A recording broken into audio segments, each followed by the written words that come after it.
À la une de l'actualité, la campagne électorale pour les élections du 20 décembre 2023 en République démocratique du Congo se poursuit. Si les principales challengers du président sortant Moïse Katumbi est actuellement à l'étape du Grand Nord, Félix Tshisekedi, lui, après passage en province, est revenu à Kinshasa pour le même exercice. Pendant ce temps, le bras de fer entre le camp Katumbi et Tshisekedi prend de plus en plus de l'ampleur. Allié stratégique du candidat numéro 3, Augustin Matata Ponyo se veut refuser l'accès à la tribune centrale des Kindu qu'il a lui-même construit. Nous parlerons également de Andry Rajoelina, vainqueur de l'élection présidentielle à Madagascar dès le premier tour. Voilà tout pour les sommaires. Bonsoir à tous et bienvenue dans ces journaux. La campagne électorale se poursuit pour le candidat numéro 3, Moïse Katumbi Chapoué. Dans les Grands Nord, Beni et Boutembo ont été choisis pour cette étape. Les candidats à la présidentielle du 20 décembre 2023 a présenté son projet des sociétés de 141 milliards de dollars à la population. Il promet de mettre fin à l'insécurité une fois élu président de la République démocratique du Congo. Vous avez voté numéro combien?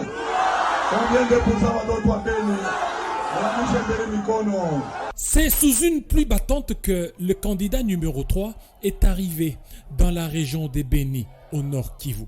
Avant l'étape de la ville des Beni, Moïse Katumbi Chapoué s'est rendu à Oicha, chef-lieu du territoire qui enregistre les dernières tueries des civils par des hommes armés, des ADF, un groupe armé affilié à l'État islamique, accusé de plusieurs violations dans la zone.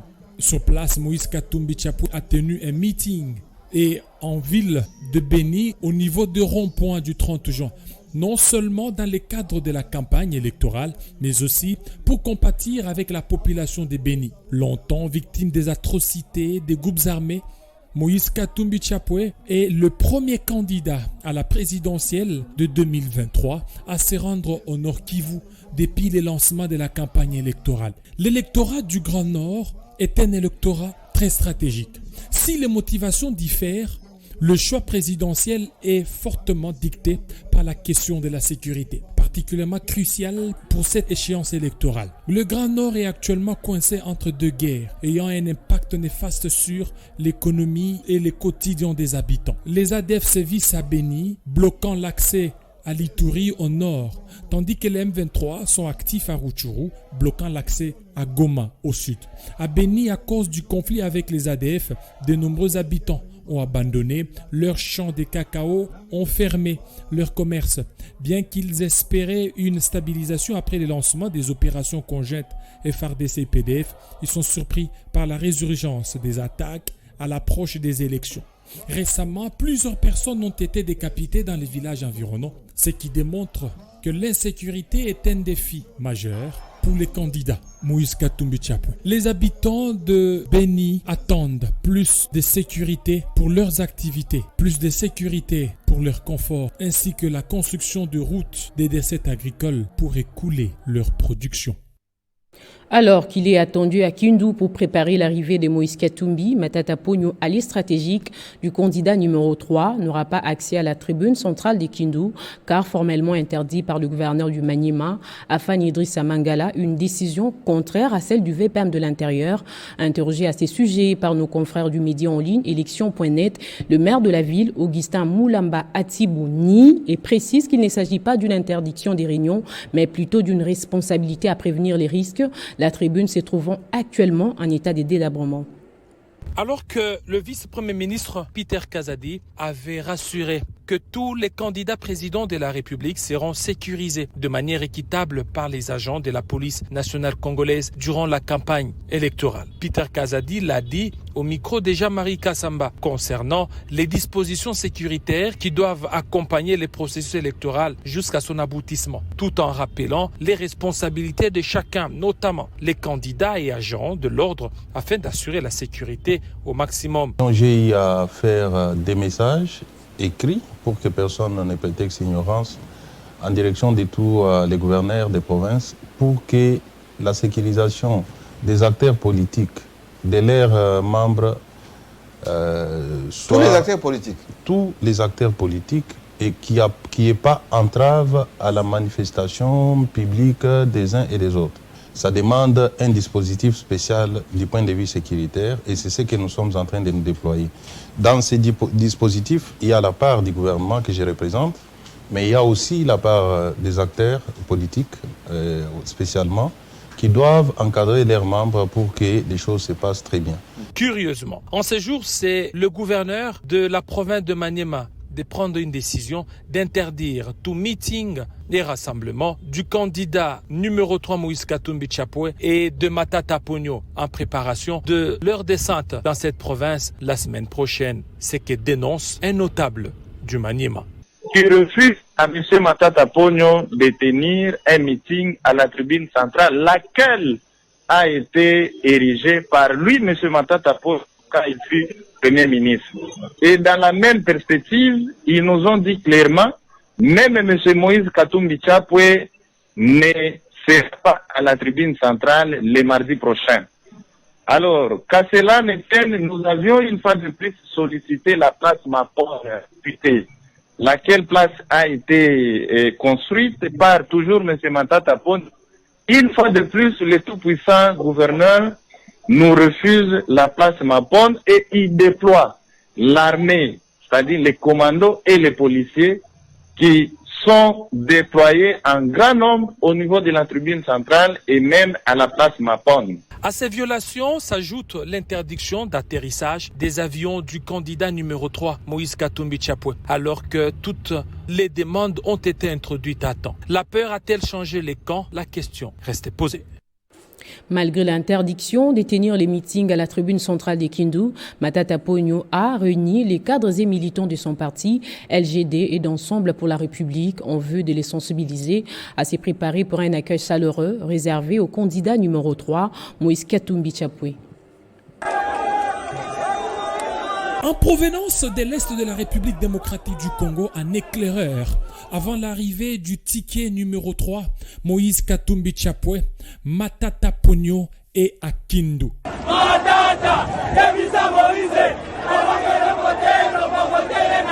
À son arrivée, un monde fou, comme jamais auparavant, l'attendait aux abords de l'aéroport de Kindu, devenu incontrôlable.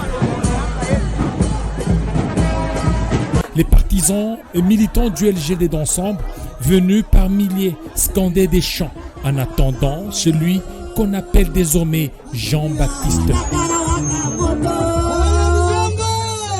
Matata Ponyo à Kindu pour préparer l'arrivée imminente de Katumbi Chapwe, le ticket numéro 3 à l'élection présidentielle attendue ce mardi à Kindu.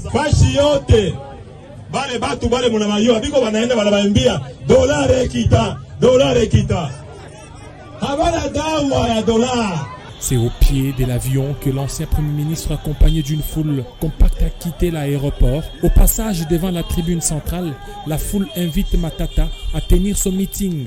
Sur place, impossible de le faire car interdit par l'autorité provinciale. Et c'est à la place mythique Mapon que Matata Ponyo a livré son message à une population soucieuse de l'écouter sous son choix. Dans son message, Matata Ponyo appelle le Maniema à voter pour le ticket numéro 3, Moïse Katumbi Chapwe.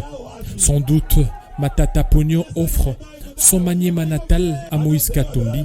La preuve n'est plus à démontrer.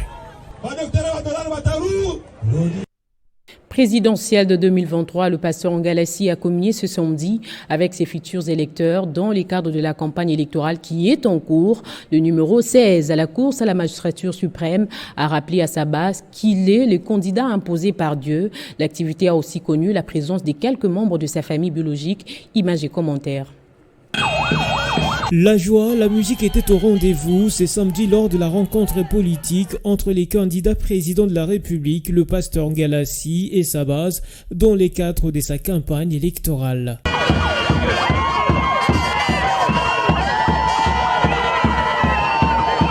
Il s'est dit être les seuls candidats désignés par Dieu pour diriger la République démocratique du Congo en 2024.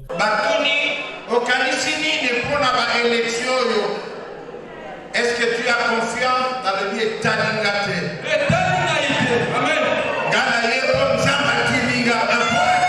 Amen.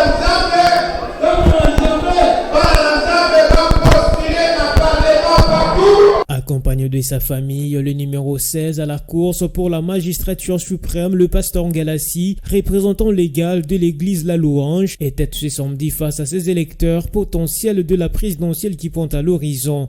Vous comprenez le petit vous votez numéro 16. Nemo Zawana, qu'on pose question de papa, côté économie au Lobinini, bien à l'est au Lobinini, social au Lobinini. Candidat nyonso aza na projet malamu. Papa kabiso aza na projet père malamu, il y a malamu. Mais Congolais lelo ako voter dessus ce projet ako voter des individus. On a na valeur morale, on a na valeur chrétienne, on a na moto solo. Cette occasion a permis au candidat Ngalassi de séduire son électorat sur la thèse selon laquelle il aurait un plan des dieux pour mettre fin à la guerre dans l'est de la RDC afin de sécuriser définitivement le pays. La campagne électorale est en cours et les différents candidats aux législatives nationales et provinciales sont au contact de leur base. La circonscription électorale de Moamba a déjà porté son choix sur Peter Kazadi, candidat numéro 25 à la députation nationale et 7 à la députation provinciale, veut exprimer ce samedi lors d'une rencontre.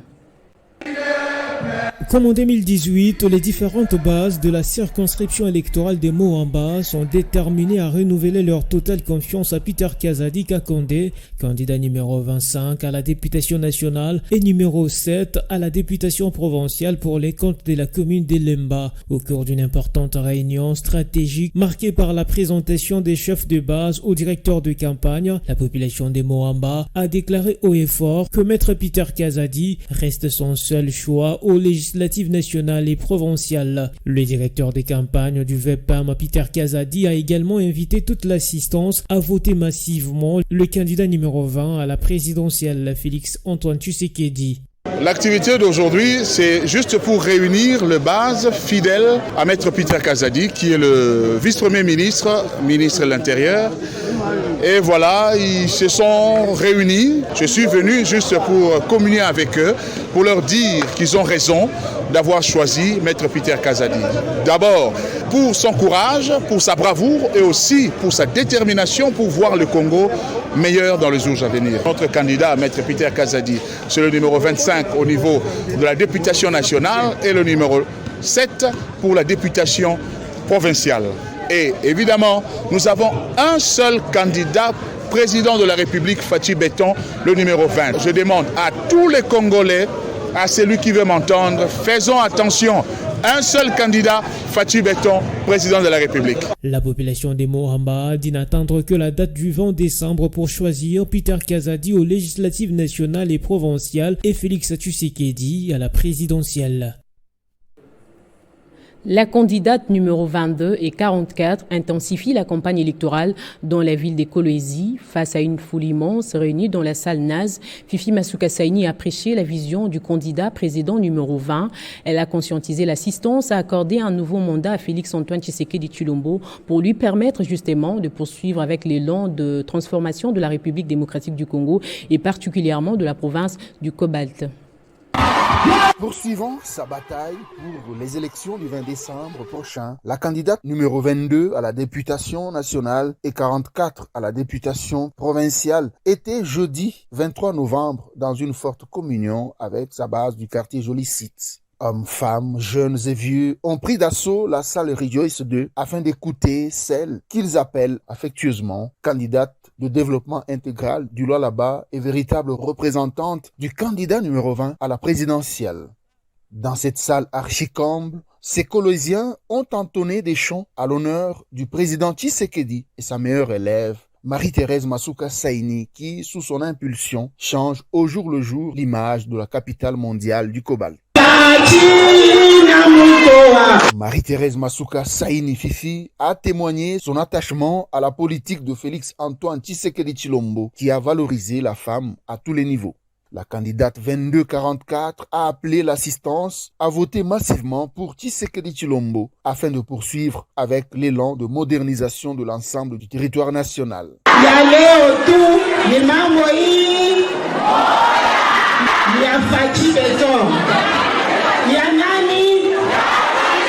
Il a également invité la population à la vigilance et à ne pas prêter oreille à ceux qui, durant plusieurs années, ont brillé par une gestion calamiteuse et des détournements sans précédent.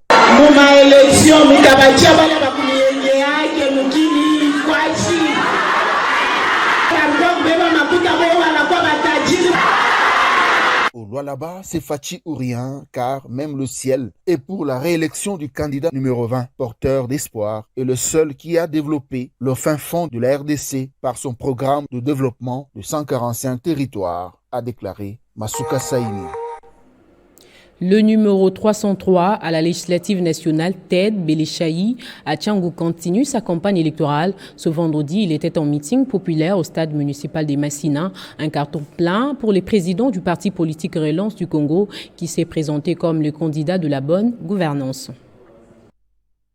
C'est le premier leader de Tchangou à remplir le stade municipal de Massina. Jeunes et vieux, tous sont venus écouter celui à qui ils ont confié la mission d'aller assainir le milieu politique congolais. Le district le plus populaire de Kinshasa veut donc reprendre son blason et une seule personne compte bien le faire, Ted Beleshaï. Ce vendredi 24 novembre, le numéro 303 a échangé son langue de bois avec la population au cours d'un grand meeting populaire. Mutumora mona bino lobola basoso abote la bino loso epiakima yango wana bakimaka biso tolingi vomie okolisa mutuko loba ke kopesa mbisi yaboto bote yango wana tokopesa bamama bamicrocrédit mwa misolo po basala musala bakoma bato ambongo yaboto bote. À son actif, le candidat à la députation nationale compte plusieurs réalisations en faveur de la population de Tchangou, des réalisations qu'il compte élargir une fois au sein de l'Assemblée nationale. Pour voter 303, les gens vont voter pour la bonne gouvernance. Bonne gouvernance, c'est l'Ingi Kolobanini. Et l'Ingi Kolobate, Batuno Sobayi Bakabino, Pobino Bozanga courant. Batuno Sobayi Bakabino, Pobason de la Bino Lambongo Bayi Baka, Balie Sabino Lokola, Bandeke. Donc, Bapé Sabino.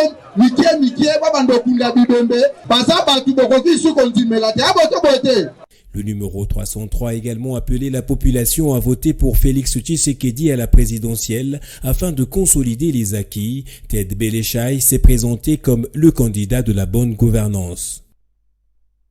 Rendons-nous à Aru, précisément en Ituri, où Jean Katembo Kazi, candidat numéro 32 à la députation nationale et 67 à la députation provinciale, a lancé sa campagne ce samedi pour les élections du 20 décembre prochain. C'était dans une joie parfaite au milieu de ses sœurs et frères. Suivez. Le territoire d'Aru, dont la province de l'Ituri, était en ébullition samedi 25 novembre 2023. Il s'agit du lancement de la campagne du candidat à la députation nationale numéro 32 et 67 à la provinciale. Jean Katembo Kazi, dénommé par les uns Moïse, le libérateur de la population d'Aru. L'homme était accompagné dès sa résidence par une foule compacte, un cortège de taximens motos, des véhicules, quelques fidèles de son église ainsi que de son épouse. Avant toute chose, il est allé s'incliner devant son Créateur pour recevoir la protection divine auprès de son pasteur à l'église CK20, cela avant de se diriger au tribunal intelligent du territoire où la population l'attendait. Sinon, monsieur le président de la République, on va le candidat numéro 1, numéro 20.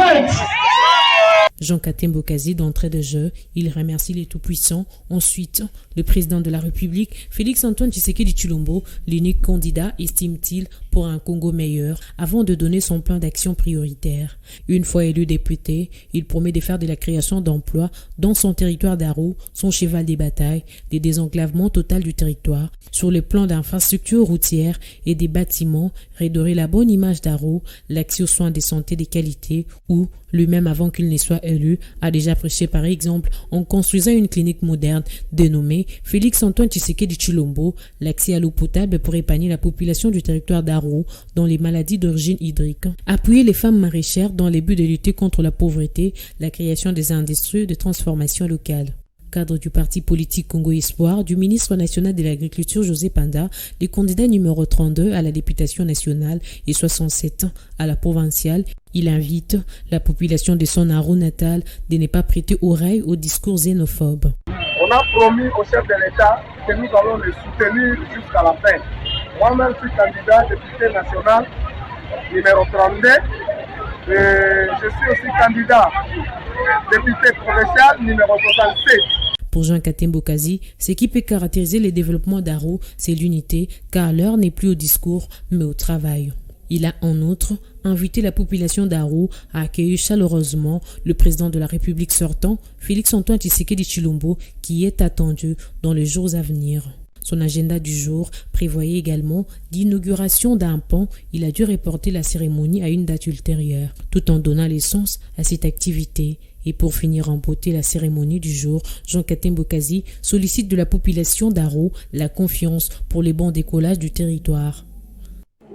L'actualité à Madagascar, on en parle avec ces images. Andry Rajoelina est réélu président de la République au terme du premier tour de l'élection présidentielle, dont 6 candidats de l'opposition avaient appelé à boycotter les scrutins. Andry Rajoelina, 49 ans, se présentait pour un second mandat à la tête de la grande île de l'océan Indien. Le président sortant a remporté 58,95% des suffrages exprimés, selon les résultats annoncés lors d'une conférence de presse ce samedi. Ces résultats doivent encore être entérinés par la Cour constitutionnelle. Place au rappel des titres à présent. La campagne électorale pour les élections du 20 décembre 2023 en République démocratique du Congo se poursuit. Si le principal challenger du président sortant, Moïse Katumbi, est actuellement à l'étape du Grand Nord, Félix Tshisekedi, lui, après passage en province, est revenu à Kinshasa pour le même exercice. Pendant ce temps, le bras de fer entre les camps Katumbi et Tshisekedi prend de plus en plus de l'ampleur. Allié stratégique du candidat numéro 3, Augustin Matata Ponyo, se veut refuser l'accès à la tribune centrale de Kindu qu'il a lui-même construit. Nous avons également parlé de Andry Rajoelina, vainqueur de l'élection présidentielle à Madagascar dès le premier tour. C'est ainsi que se referme cette édition. Merci de rester fidèles à nos programmes.